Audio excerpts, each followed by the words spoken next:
Greetings, everyone, and welcome to another edition of the Red Pill Diaries. And without further delay, I got to bring in my colleague, my friend, Mr. Larry Johnson. Hey, man. You look like the Jeffersons moving on up. You got a fancier background now.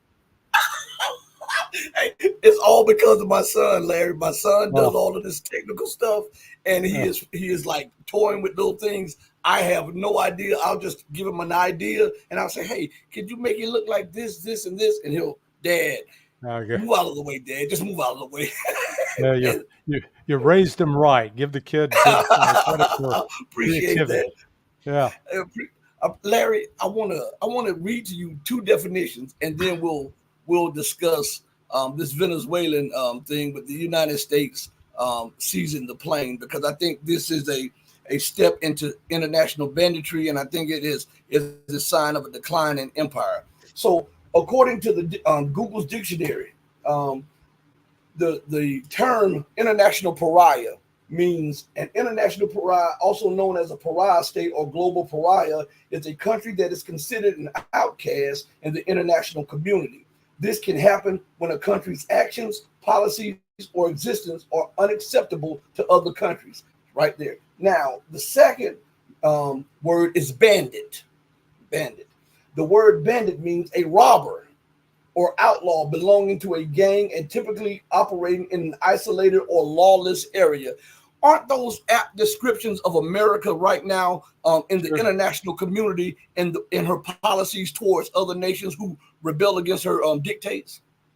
Yeah, the shoe fits, man. We certainly, we've not been out making friends, that's why I've called, our foreign policy is like that written by a guy who's a serial rapist. You're giving advice on dating and marriage. Really? There's no invitation to dinner. There's no candy. There's no flowers. There are no gifts. Man, we just take away every bit of your dignity if we can. It's sad. Yeah. There's this trial underway today up in Tampa of, it's this black Muslim group, and they're accusing them of being agents of the Russians, passing on Russian disinformation. And I'm reading that, and let's assume that everything that they said that the Russians encouraged them or paid them to put up messages that are pro-Russian. What the hell do you think the United States has been doing over the last 100 years, for God's sake? I mean, good Lord. The double standard on this is just staggering. And, according to, if we were going to charge the United States like we're charging these four, because the United States funds the National Endowment for Democracy, among other things. And that's overseas spreading the news, the so-called good news about the United States. It's all it is an influence operation. We're doing exactly what we're claiming that these Russians did with these guys, only they did it, man, they went in on the cheap. They didn't even get paid well. Even if they got paid. I'm not even sure they got paid. So it's just, America's lost its way. We're a bully, just pure and simple. We're a bully, and somebody needs to stop us. And that looks like Russia's in the process of doing that in Ukraine. And that leads us to the Ukraine. I'm telling you, great minds think alike. Before we address that, I want to give a shout out to Naeem88 for becoming a new channel member. I appreciate it. But Larry, I was reading, where is it? I was reading on Sputnik today, or Sputnik, whichever one you want to say, and RT today. There's a report saying that the U.S. is close to giving long-range strike missiles, the JSAMs, to Ukraine. It says here, the inclusion of JSAM missiles in a new weapons package for Ukraine could reportedly be announced this fall. The U.S. is close to approving the shipment of long-range cruise missiles to Ukraine despite repeated warnings from Moscow, Reuters reported on Tuesday, citing officials who spoke on condition of anonymity. The weapons in question, the Joint Air-to-Surface Standoff Missile, could be integrated into U.S.-designed F-16 fighter jets supplied to Kiev by its Western sponsors. Isn't that a direct declaration of war? Because these F-16s are nuclear capable, and you are now supplying them with long-range standoff strike missiles to attack not the disputed territories in the Donbass or other regions, but you are giving it specifically for Ukraine to strike Russian, what everybody recognizes as Russian territory. That is not an act of war by Ukraine. That's a declaration of war by America and NATO, isn't it? Well, it's certainly it's a provocation, and Russia could absolutely take it that way. I think what the Russians have demonstrated that they're going to do is they're not going to get mad, but they are going to blow this stuff up, just like they destroyed one the other day. Now, again, trying to get a straight story out of that one, boy, what a mess. The Ukrainians claim they shot it down with friendly fire. Now that leads to my own theory here, which is, remember the Russians were offering a reward to the first one to down an F-16. I'm thinking Zelensky had that thing shot down so he could collect the reward from the Russians. So it's okay. But so the Ukrainians say that a Patriot missile battery shot it down. There's some indication that the Russians actually hit it with a missile while the pilot was trying to get in or get off the ground. Or it's possible that the pilot got shot out of the midair, or he crashed with a malfunction. Who knows? All we do know is, as Queen sang, another one bites the dust. It's gone. So down the road, if the United States decides to try to hide these and base these F-16s in Poland or Romania, then you can see that if they try to do that, hang on for a second, I've got to turn this off. Then the United States very well could face an attack in those areas. Russia will go after them, just like what happened today up at that military training academy, Poltava. Yes. That apparently there were NATO trainers, or saying they're Swedish. Remains to be seen if there are any other nationalities, but killed a large number, 51, and at least 51 dead, 270 wounded, which is likely some of those are going to die. So it's a bad situation but it shows what Russia's going to do. If you're going to keep bringing these foreign trainers, we'll attack you, and we'll kill you. You've now made yourself a target.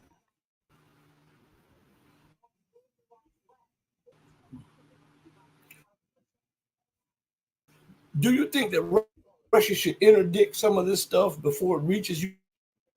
I'm sorry, Larry. Yeah. I'm sorry, Larry. They're messing with the show a little bit. Do you think that they should interdict some of these weapons before they get into Ukraine? Well, they're going to try, yes. I think you've seen there have been a couple of plant has blown up in Germany that was involved with making explosives and anti-tank guided missiles and such. Very likely that the Russians may have had a sabotage team that got in there and blew it up. That if I was Russians, I'd be trying to do that, destroy as much of it as possible before it gets to the battlefield. What kind of pressure is Vladimir Putin under? Trump with this, some people say slow pace and not responding to the constant provocations by the U.S. and NATO. What kind of pressure is he under? Not much. Yeah, it doesn't seem to bother him. He is he remains calm, doesn't get excited, doesn't get overly emotional.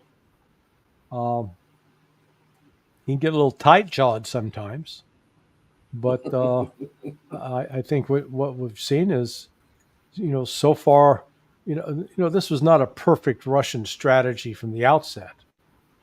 I think the there was an intelligence failure on the part of the SVR, formerly of the KGB, that they had, I think they had predicted with some degree of confidence that a deal could be struck with the Ukrainian military and some political officials to, get them to back off and not go to war. Well, that turned out to be complete hogwash. And then when they did almost have an agreement in hand, Western pressure compelled the Ukrainians to back away. And so by April of 2022, the Russians began to realize, okay, we're going to be in for a bigger fight than we anticipated. And that's why in that September, when they made the move to mobilize 300,000 immediately, which was calling up reserves, but then stepping up the recruitment effort into the army.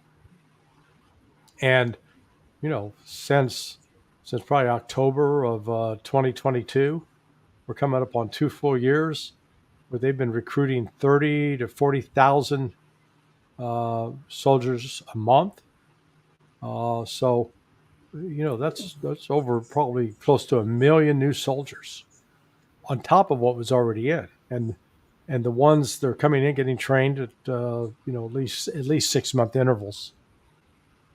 So Russia's in a much stronger position. Meanwhile, Ukraine's going the exact opposite direction. It's not building up its forces, and it's losing. It's now losing upwards of 40,000 men a month. So, I mean, just to stay even, they need to recruit probably 45,000. They're not even getting half that. And a lot of the ones they're dragging in off the street, and those guys are not what you'd call highly motivated to fight. They're going to get away as soon as they can. So it is. Go ahead. I was going to ask you, and I didn't mean to interrupt you, but does the leadership in Washington and the West, do they have any morals or ethics to send these people out there to the slaughter just to advance Americans' hegemonic policies? I mean, because look at all the people that are being slaughtered and killed, and this is by extension from the Ukraine. You had what went on in Mali, Niger, and all of these other areas just to try to maintain U.S. hegemony. Do these people ever have a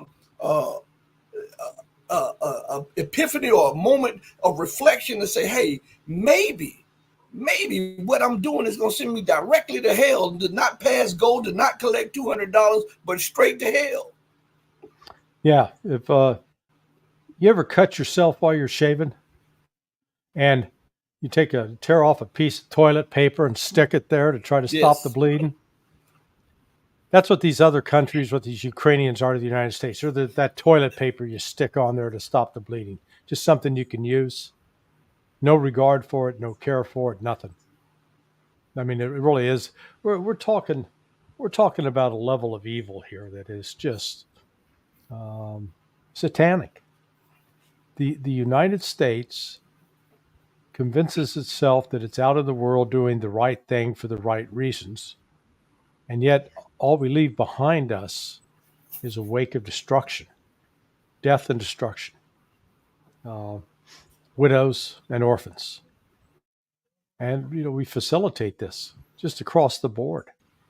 It's not, Russia's not responsible for the body counts in Afghanistan and Iraq over the last 30 years.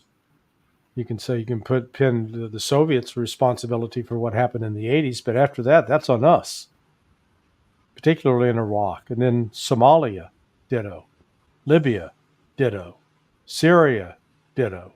Ukraine now, yeah, that's on us. No other country in the world has a kind of body count that we do. And you got to think, if nations are judged by what they do, and that there is a divine presence, a power beyond man that passes judgment on this, boy, we got some trouble waiting for us. There's some karma to be delivered that's not going to be very pleasant. It seems like to me there's no one at the wheel of the American car, and it seems like it's driving faster and faster towards that cliff over there. And to me, it's outrageous that nobody would have the morality or to sit back and reflect and say, hey, maybe let me pump the brakes a little bit. The signs, we keep seeing the signs that says the bridge is out up there. Let me pump the brakes just a little bit. And it seems like instead they're saying, you know what, we can make the jump. If the bridge is out, we can make the jump. And they're just putting their foot on the gas and they're just going 200 miles towards the cliff. Yeah. I saw that in that movie, Road Trip. The four guys, college guys, and they run and jump the bridge. Man, they didn't quite make it. Yeah, no, that's what's going on here. There really is. No, you're right. We're in the back and seated in the rows in the airplane, looking up into the cockpit and expecting to see the pilot. Man, there's nobody in the pilot seat. And whoever, put in the autopilot, put in somebody that's crazy. So we don't, there is no adult in the room. We're in an interesting time, though, because of the impending presidential election in 2 months. That I don't think now anybody in the Biden administration wants to get into any kind of war whatsoever for fear that, it's not going to rally the American people behind them. Only if they could arrange some sort of false flag where it looked like the United States was directly attacked, and Pearl Harbor type of event. Then there would be that initial anger. We got to strike back. But even then, unless we're going to try to go to war with Iran, which would be crazy, it's going to create some real economic chaos. So I don't see. We're going to be in a position of drift over the next couple of months. That's why they can't figure out whether they're going to give Zelensky those JSAM missiles or not. Maybe we'll give them, maybe we won't. Even if they could give them, it's not even clear we got them in inventory to give away. And there's some production issues with the Patriots, and the same with the ATACMS. So the United States has spent all the money in its vault. Now we're waiting on that monthly check to come in.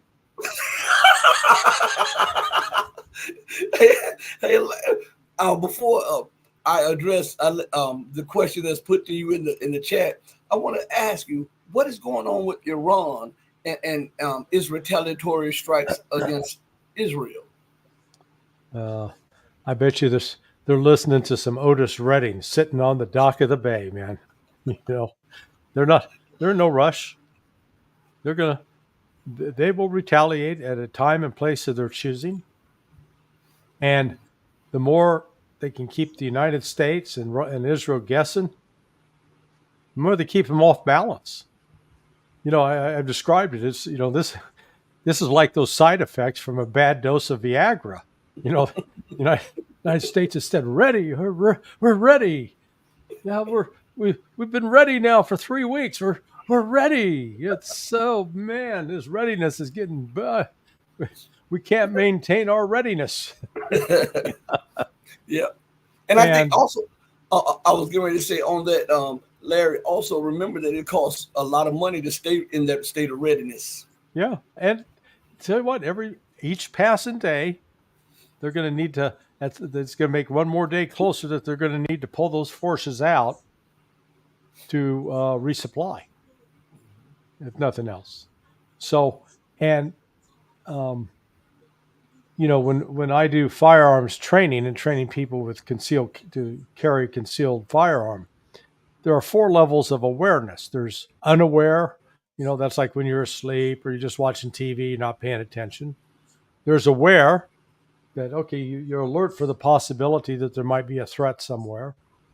There is alert where, oh my God, yeah, this does look like a potential threat, but I got to watch it. and then there's alarm where something is happening and you got to respond. Well, the average person, you can't stay at that alert or alarm level very long without it affecting you mentally. The same thing applies to military. And so we've essentially got the U.S. Navy out there on an alert level that it's going to be very, very difficult to sustain that for another month. I suspect that Iran's not going to do anything for at least another month. They are content to let the West go, because it's last week. Iran's going to strike in 48 hours. Tick, tick, tick. 48 hours comes and goes, and we've heard that same report over like the last three or 4 weeks. No, this weekend, next 48 hours. No, did I say 48? I meant 72. Next week. Iran, like I said, Iran has got sort of control of that narrative, and it's a little frustrating. So then this last Hezbollah missile strike inside Israel, after Israel supposedly hit Hezbollah targets in Lebanon and Syria. I think Hezbollah did some real damage to that base, Gilead. Lot, I guess it is, outside of Tel Aviv, where this unit 8200 is based. There's even some reports that maybe the head of that was killed, but they at least suffered damage to buildings, if not damage and injuries to personnel who served there. That's one of the reasons Israel ordered a lockdown on all information. Because they said, Hezbollah didn't lay a hand on us. Really? Show us the pictures. Oh, no, we got to lock those down. We got to show those. That tells you everything you need to know. Because if you say, hey, you didn't lay a glove on me, okay, let's see the face. Oh, no, you can't look at my face. See that closed eye and the swollen nose, and yeah.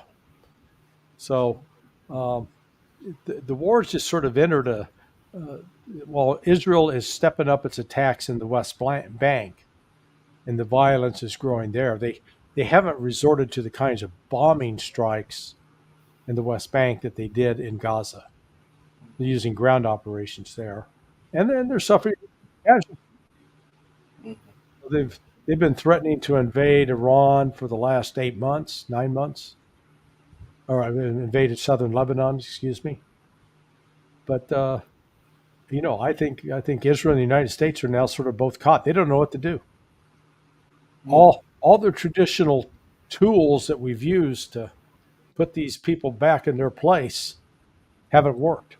Hasn't worked against the Houthis, not working against Hezbollah, and Hamas reportedly is growing in strength, recruiting more people, not less. Ping One in the comments has a question directly for you. He says, "Hey Larry, did Trump become president because of America's merit-based system, but DEI is bad?" That's for you. I think Trump became president in 2016 because he honed a populist message that resonated with a lot of people. He's not willing to play part of that Washington establishment. He's not beholden to them. Sure made a lot of mistakes in hiring people, though. Boy, oh boy. Ended up hiring the very people who were working to undermine him. But no, I think he understands. He has a better understanding of what average people are going through in their lives. Even though he's lived the life of the rich and famous, he's always found a way to sort of identify with average working people. Okay. Flying Crocodile 46 says, "I think the whole world is being gaslit into believing in the validity or justness of all individual conflicts and acts of chaos, when in reality, they are all actions intended to create the same end."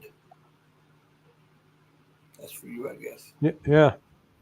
I mean, So Larry, what is it? I know the time is short, so I'm going to try to get my question in. Sure. Larry, so what is it looking like on the battlefield in Ukraine right now? Because we get reports that the lines are crumbling all across the line of contact, and the Russians are advancing at breakneck, faster than they've ever advanced before.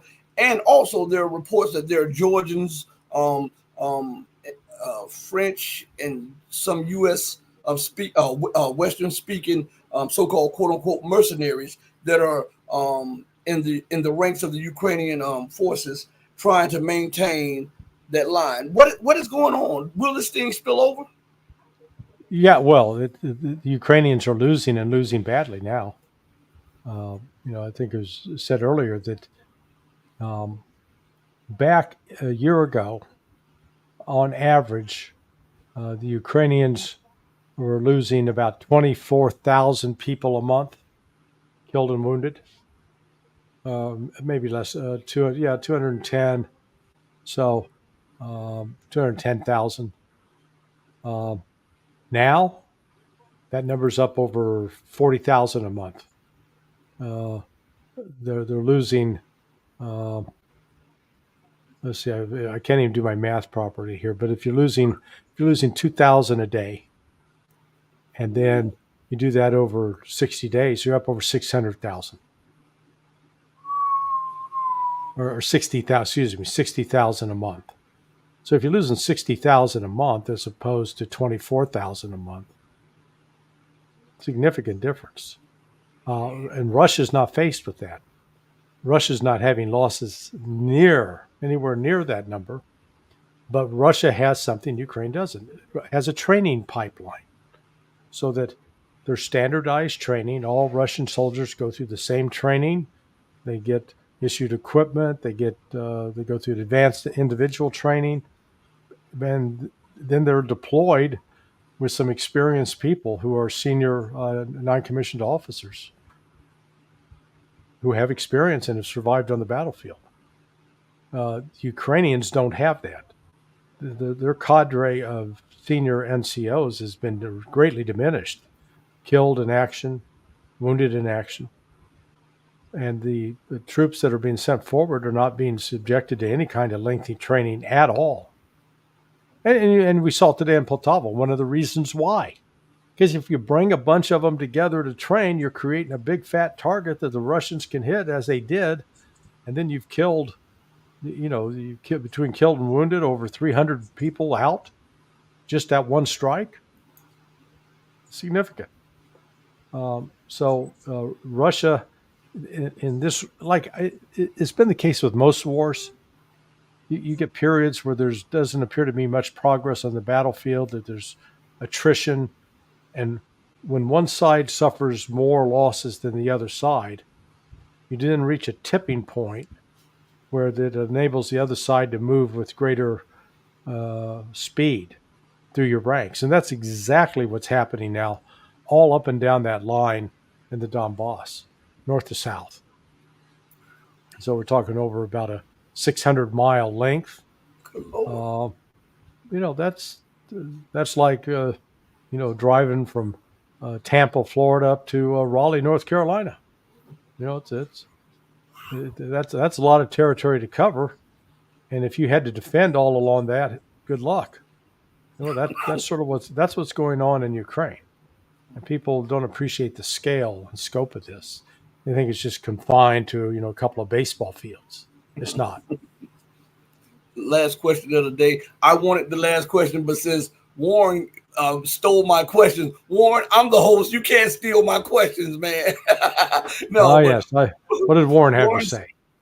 Warren says, "Are not these conflicts in the Middle East, Ukraine, and potential in Taiwan just war on BRICS, SCO, BRI, in order to maintain collective West hegemony?" I don't. The West can't figure out what to do right now. I'm seeing no signs of any kind of strategic thinking at all, because they looked at BRICS as an experimental plane that wasn't going to take off. So that thing would never fly. Yeah, guess what? It got off the ground. It's flying, and it's flying in such a way that Turkey's going, you know what? Screw the EU. We don't want to join the EU anymore. We want to join BRICS. Mm-hmm. And once once they join BRICS, that's going to be a game changer for NATO, because the folks in Turkey, they want some, what Aretha Franklin sang about, that respect. They want the respect, and they haven't got it. They've been disrespected across the board by the Europeans. They look at them like, "Oh, you stinky Muslims! We don't want you around us." Ugh. Yeah, they've been banging at the door for 30 years, trying to, hey, can I come in? Can we join? Stay out, stay away. I mean, really, it's humiliating. And any country with a modicum of self-respect, turn around and said, "I don't need this. I don't need these people. I'm gonna go my own way." So, I think what you're seeing with now BRICS is, I'm sure the West can do a lot to stop it, including going to war. We've already established that if the United States did try to enter this war, they'd be out of ammunition, critical ammunition, and ATACMS and Patriots in 3 weeks, 3 to 4 weeks. They don't have any staying power. So, let's face it, the United States is only good for a quickie. How did I know you were going to say that, Larry? I know. You tempted me.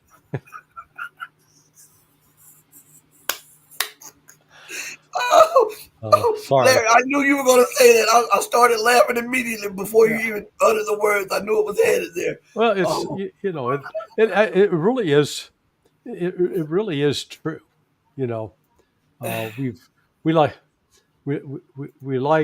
and yeah, I'll use the porn imagery. The United States likes to imagine itself that it's some legendary porn actor who's, Mr. Endurance.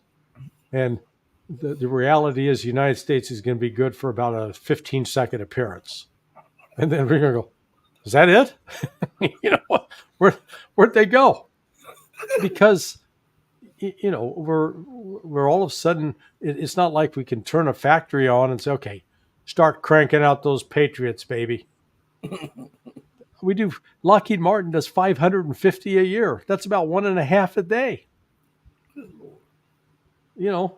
So in 7 days, they got 10 of those made. Woohoo. Well, when you figure you're going to fire 2 of those missiles for every inbound rocket that the Russians are firing, just do the math. What happens? You run out real fast. So, man, Larry, thank you again for gracing us on this platform with your presence. All right, man. Well, hey, I always appreciate the invite and always will accommodate you. And I thank you for being flexible too, since you had to accommodate my change in schedule. It's all good, Larry. I appreciate it, man. Thank you so much. Be safe and be blessed. All right, and my best to your young man for the good work he did in creating a background. I appreciate that. I'll tell him in a few minutes. I'll tell him. Thank you so much, Larry. Cool. All right, my friend. Bye-bye. All right. Everybody, I want to take the time, but I want to go back to the chat just in case you didn't know before we go up. We have a new channel member, my guy, Naeem88. We got to post this back up here again. Thank you for your support. From the bottom of my heart to the depth of my soul, you just don't know what your support means to me. And I want to say this to each and every one of you. It's not even financial with me. I'm just glad to be a part of this, to try to get truth out, because there are so many hindrances and so many obstacles to truth.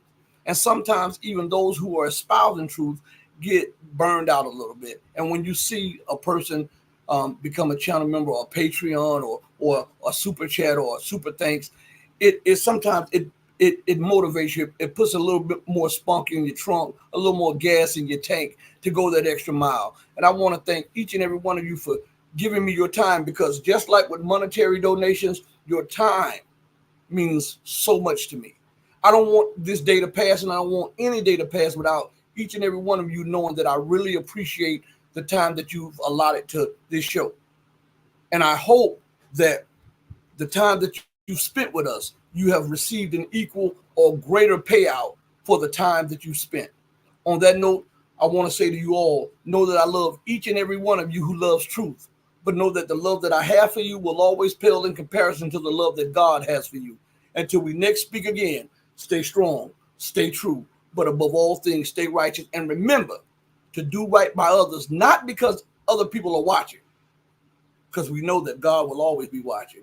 Do right because it is the right thing to do. That's what my mama told me. That's what my mama put in me. That's what my mama beat into me. So I'm going to beat it into you guys to do right by others, because there's so much going on, and people do not respect persons or property in this day and time. So respect everybody until they show that they're not worthy of your respect. I go out the same way I come in, with love in my heart for each and every one of you. Hey, mama, guess what? Your baby boy still loves you more than life. Deuces, everybody. Thank you for joining me. We're out of here. Peace.